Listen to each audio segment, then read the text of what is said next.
सभी विद्यार्थियों को नमस्कार। आपका रेशम classes for physics YouTube channel में मैं सतीश बागुल हार्दिक स्वागत करता हूं। कल हमने जो कंसेप्ट ऑफ करंट के बारे में जो पढ़ा, तो आगे उसके बारे में डिस्कस करेंगे। Then review to the last lecture, concept of current. The flow of charge in a definite direction in a conductor is called electric current। जो फ्लो ऑफ चार्ज है डेफिनाइट डायरेक्शन में जा रहा है through the conductor is called electric current. हमने कल पढ़ा था 1 ampere means the current flowing through the conductor of 1 ampere exactly equal to the 1 coulomb of charge flowing through the conductor in 1 second, that is called as a 1 ampere current।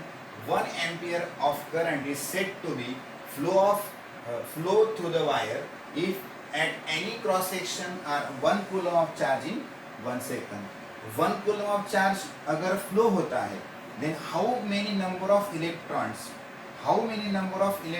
are flowing through the 1 coulomb of charge or 1 ampere current? It is calculated by using the formula of law of quantum. The number of electrons can be calculated exactly equal to Q upon E. We know that the 1 coulomb of charge flowing through the conductor, then the charge of electron is 1.6 into 10 raised to minus 19 coulomb. Then the number of electron is 6.25 into 10 raised to 18 electron। मतलब if you solve 1 upon 1.6, we got 6.25 minus 19 goes into numerator, then it is plus 18 plus 19, then you fluctuate or decimal point at that time the 18, that is n is equal to 6.25 that is to 18 electron। 1 ampere of current flows through the conductor contains 6.25 that is to 18 electron। ये हमने कल पढ़ा था, ये review लिया हमने। जो current के बारे में हमने पढ़ा था, आज करंट कैरियर का भी हम सोचेंगे। Then current carriers means in case of state of matter, that is solid, liquid और गैसियस, सभी में करंट का फ्लो होता है। लेकिन करंट कैरियर करंट फ्लो होने के लिए जो उसमें कैरियर होते हैं वो कौन कौन होते हैं, ये हम आज पढ़ेंगे। Conductor means what permit the flow of charge, जो फ्लो ऑफ चार्ज को परमिट करेंगे, अलाउ करेंगे, that is called as a conductor. And those which do not permit the flow of charge, जो फ्लो ऑफ चार्ज को permit नहीं करेंगे, means permission नहीं देंगे, तो उसी को हम बोलेंगे insulator. Means simply we can say that the current can be flow through the any body at that time without any obstacles, then that is called as a conductor। and insulator, that is a bad conductor also, which do not permits the flow of charge, means there is no conduction of electron, there is a conduction of electron। simply we can say that in case of solid, the electrons are current carrier in solids। Means solid में current flow होने के लिए, जैसे कि कोई metal है, iron है, copper है, एल्यूमिनियम है, वहां पर हमें फ्री नंबर ऑफ इलेक्ट्रॉन्स ज्यादा से ज्यादा जितने होंगे उतना करंट कंडक्शन ज्यादा होगा। सॉलिड में इलेक्ट्रॉन्स के द्वारा करंट कंडक्ट किया जाता है। Means in case of solid the current carriers are electrons. In case of liquid positive और negative ions are current carrier in a liquid. आप सोच सकते हैं, जैसे कि हम नमक लेने जाते हैं, पाउडर फॉर्म में नमक होता है, जैसे ग्रेन्स होते हैं नमक के, ऐसे वहां पर उसके अगर बैग हो, वहां पर हम कोई कंडक्टर या वायर, करंट कैरिंग वायर लगा दे तो हमें वहां पर शॉक नहीं लगेगा। मतलब क्या हो रहा है, वहां पर वो न्यूट्रल कंडीशन में है। अगर उसका लिक्विड बनाते हैं, मतलब जो जिसमें सॉल्टी वाटर है, सॉल्टी वाटर में अगर हम पॉजिटिव निगेटिव रॉड्स डालेंगे, जिसे हम कैथोड और एनोड बताते हैं। कैथोड और एनोड जो भी है वो कैथोड और anode, cathode means negatively charge, anode means positively charge. Then at that time there is a formation of ions. Liquid में अगर नमक डाला जाता है या उसमें खुद में ही नमक है तो वहां पर सॉल्टी वाटर बताया जाएगा। सॉल्टी वाटर में क्या होगा, वहां पर पॉजिटिव और निगेटिव आयंस बनेंगे, सेपरेट भी होंगे। Formation of ions mean ionization and dissociation of ions mean separation of ions. Means positive और निगेटिव आयंस वहां पर बनेंगे और पॉजिटिव और निगेटिव आयंस बनने की वजह से due to the formation of positive and negative ions there is a conduction of current in the liquid. Means अगर निगेटिव आयंस है तो एनोड की तरफ जाएंगे, पॉजिटिव आयंस है तो कैथोड की तरफ जाएंगे। Means they are in opposite direction they can move and that's why the electric current is constitute in the liquid. Means the current carrier in the liquid are means current flowing responsible part is positive और negative ions. Ions का formation होना जरूरी नहीं है, ions का separation होना भी उतना जरूरी है एंड उसी वजह से लिक्विड में करंट कैरियर होता है, right. Then in case of gaseous generally देखा जाए तो gaseous a bad conductor of electricity है। हम पैरामीटर्स लेंगे। In case of gaseous state there is a low pressure of gas but high electric field is applied। Low pressure, जैसे कोई conductor ले लिया, ऐसे कोई ट्यूब ले ली, उसमें हमने गैस भरा है और वहां पर अगर वो गैस का प्रेशर लो होता है, हाई पोटेंशियल डिफरेंस उस ट्यूब को अप्लाई करेंगे। हाई पोटेंशियल डिफरेंस अप्लाई करने से वहां पर मतलब हाई पोटेंशियल डिफरेंस अप्लाई करेंगे, हाई इलेक्ट्रिक फील्ड अप्लाई करेंगे तो वहां पर आयोनाइजेशन ऑफ मॉलिक्यूल स्टार्ट होगा और आयोनाइजेशन ऑफ मॉलिक्यूल स्टार्ट होने से वहां पर पॉजिटिव आयंस और इलेक्ट्रॉन की वजह से ही गैसियस में करंट कैरी होता है। Means there is a formation of ions due to the high potential difference or high electric field.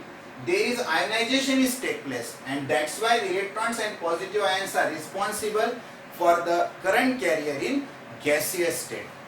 यहाँ पर हमने अभी जो देखा है means we can study about the in which state of matter which part is current carrier, which is responsible for the conduction of current, right? Then start the next topic, that is numericals on concept of current. Then first we discuss the three concepts, those are useful in the solving example.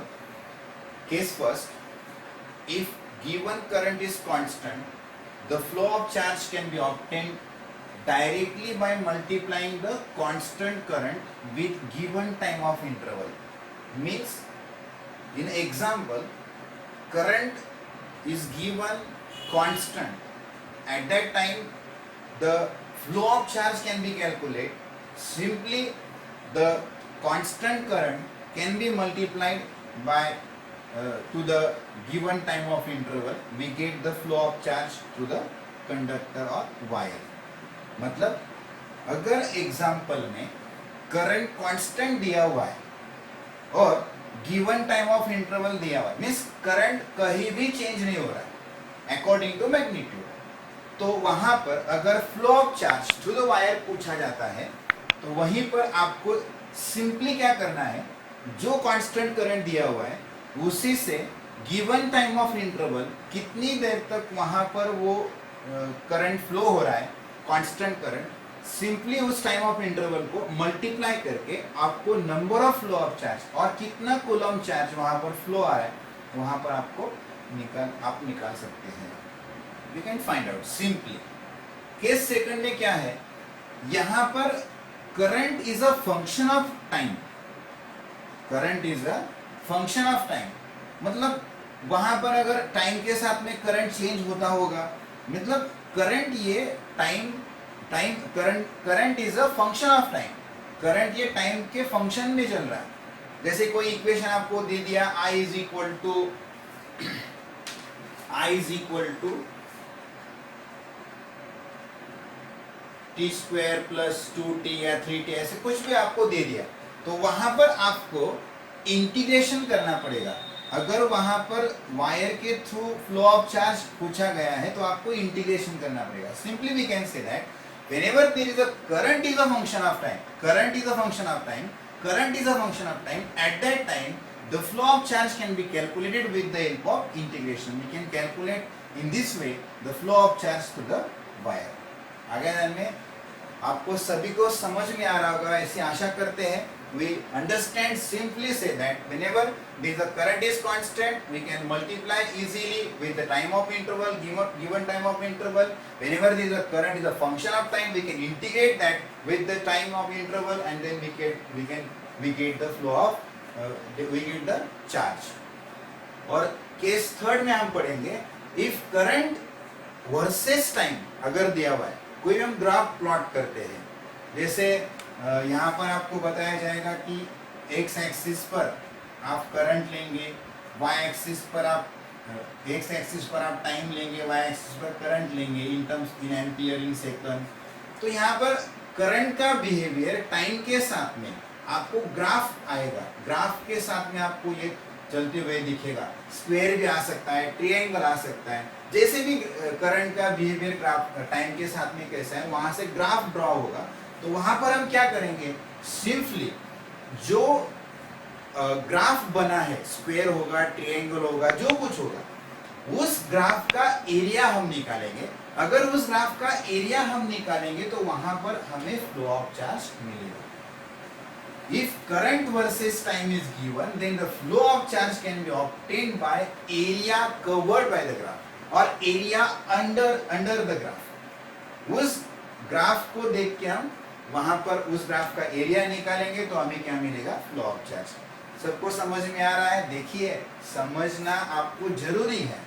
ये conceptual point है. Current constant है, time of interval को सीधा multiply कीजिए, आपको flow of charge मिल जाएगा. अगर current very है टाइम के साथ में तो वहां पर आपको इंटीग्रेट करना पड़ेगा. फाइनल इनिशियल टाइम कितना है, फाइनल टाइम कितना है, इंटीग्रेट करना पड़ेगा, वहां पर आपको फ्लो ऑफ चार्ज मिल जाएगा. अगर करंट वर्सेस टाइम के ग्राफ में दिया हुआ है तो ग्राफ में कौन सा एरिया कवर हो रहा है, सर्कल हो रहा है, स्क्वायर हो रहा है, जो भी है, आपको वहां पर वो सोचना पड़ेगा कि ये ग्राफ कैसे निकाल सकते हैं. अगर ग्राफ का एरिया आपने निकाल लिया तो आपको क्या मिल जाएगा, फ्लो ऑफ चार्ज. देखिए, इसी थर्ड कंसेप्ट के आधार पर एग्जांपल देखते हैं.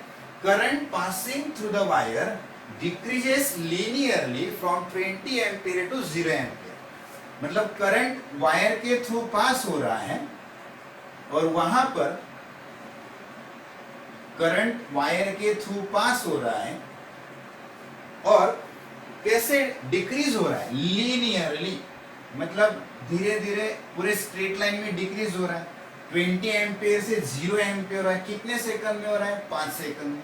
तो यहाँ पर सपोज हमने ले लिया कि 20 एम्पीयर करंट है और वो 0 हो रहा है, लीनियर. ऐसा ग्राफ आएगा. ग्राफ दिया होगा तो अच्छी बात है, नहीं दिया होगा तो आपको प्लॉट करना पड़ेगा. यहाँ पर सेकंड, 5 सेकंड मतलब 0 हो गया.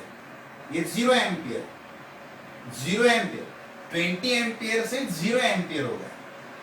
कितने सेकंड में, 5 सेकंड में हो गया. तो total charge flowing through the wire कितना होगा in a given time of interval. तो ये क्या बन गया, दिख रहा है, ट्रायंगल बन गया. अगर हम ट्रायंगल का एरिया यहां पर निकालते हैं तो हमें क्या मिलेगा, flow of charge, total charge flowing through the. ये कंसेप्ट, थर्ड कंसेप्ट जो हमने पढ़ी थी, उसे के आधार पर ये एग्जांपल हम आपको समझा रहे हैं. We understand whenever the current is 20 ampere decreases to 0 ampere in 5 seconds, at that time we can calculate the flow of charge. तो एरिया ऑफ ट्रायंगल निकालेंगे तो हमें डेल्टा क्यू मिलेगा, मींस चार्ज फ्लो मिलेगा. तो एरिया क्या होता है ट्रायंगल का, बेस इंटू हाइट. तो बेस कितना आ गया, 5, हाइट कितनी आ गई, 20. तो ये आंसर कितना आएगा, 2 10 20, 10 into 5, 50 coulomb. That is delta Q is equal to how much, 50. Understand? देखो, रट्टा मारना नहीं है, हर कंसेप्ट को समझना है. आपको लेक्चर सुनते वक्त नोटबुक, पेन, अपनी किताब, दिमाग, मन, यही लेक्चर में लगाना है. अभी नेक्स्ट एग्जांपल देखेंगे. 60 watt light bulb has a current of 0.5 ampere passing through it, calculate number of electron passing a cross section of bulb in 1 second and number of electron that passes cross section in 1 hour. पहला solve करेंगे. Number of electrons पूछा हुआ है. Number of electrons we can find out. Then we know that Q is equal to Ne. Therefore, N is equal to Q upon E. How much amount of current is flowing through the wire? That is I is equal to 0.5 ampere. Right? And we know that Q is equal to what? IT. What is current? That is 0.5 ampere. How much time of interval? That is 1. And therefore it is 0.5 coulomb. But we know that Q is equal to Ne. Therefore, number of electrons, that is Q upon E. Then we can calculate the value of Q, that is 0.5 upon 1.6 into 10 raised to minus 19 coulomb. Then we can calculate with the help of log table. The answer we got 3.1 into 10 raised to 18 electrons can be flow through the wire in 1 second. Right? Next, simply just time of interval we change, number of electrons we can calculate. Then we can calculate the number of electrons in 1 hour. 1 hour means we can calculate time of interval, take the 1 hour. 1 hour means how many seconds? 3600 seconds. Therefore, just time of interval we change. Time of interval we change. Therefore, I is equal to Q into T. Therefore, Q is I is equal to Q is equal to I into T.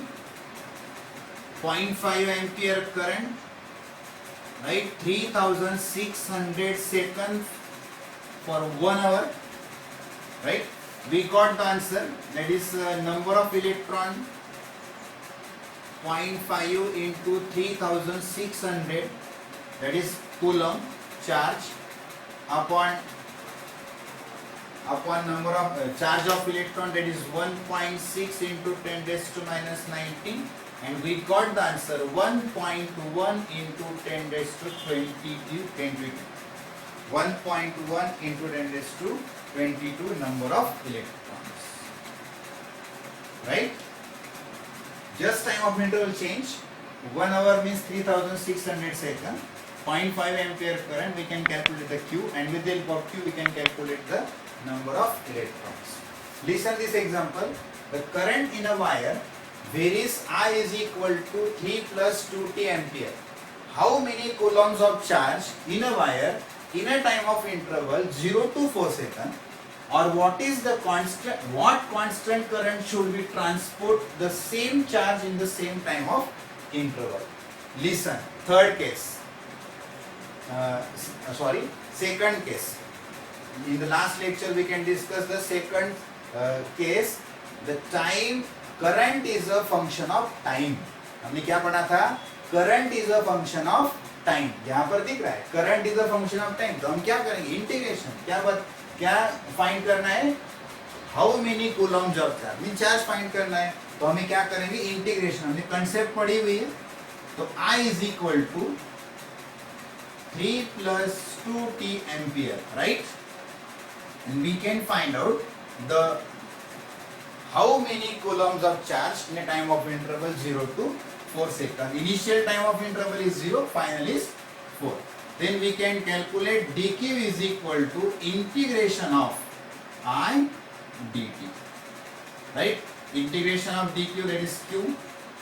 Integration, that is 0 to 4 second time of interval. This current is a function of time. Then 3 plus 2t dt, right? Then q is equal to 0 to 4 second 3 dt plus integration 0 to 4 second 2 dt 2t dt. Then integrate that We know that the formula of integration x raised to n dx is equal to what? X raised to n plus 1 upon n plus 1. We know that the formula. Therefore, we can calculate q is equal to integration of dt is t, then 3t 0 to 4 second plus integration of t dt is t square by 2. This formula t square by 2 0 to 4 second. Therefore, here upper limit minus lower limit 12 minus 0 plus 2 cancel. It is t square 0 to 4 second. Therefore, it is 12 plus t square means 16 minus 0, upper limit minus lower limit. Therefore, 12 plus 16 is equal to what? 28. This is the final answer, right? अब हम आपको एक homework भी देंगे question. आप homework comment box में आप solve करके डालेंगे उसका आंसर. हम आपके आंसर का वेट करेंगे. आज का लेक्चर आप सभी को समझ में आया होगा. यहाँ पर हमने करंट के ऐसे न्यूमेरिकल्स लिए जो हमने टॉपिक पढ़े. तो अभी आपको खुद को ये होमवर्क भी करना है और कमेंट्स बॉक्स में डालना है. इससे हमारा उत्साह ही बढ़ेगा. आपको अंडरस्टैंडिंग हो रहा है ये भी हमें पता चलेगा.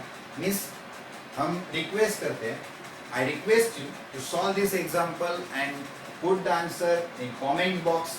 You can any difficulty in this example to ask free minded, and then these two examples you can solve. I hope you can solve earlier as possible. Thank you.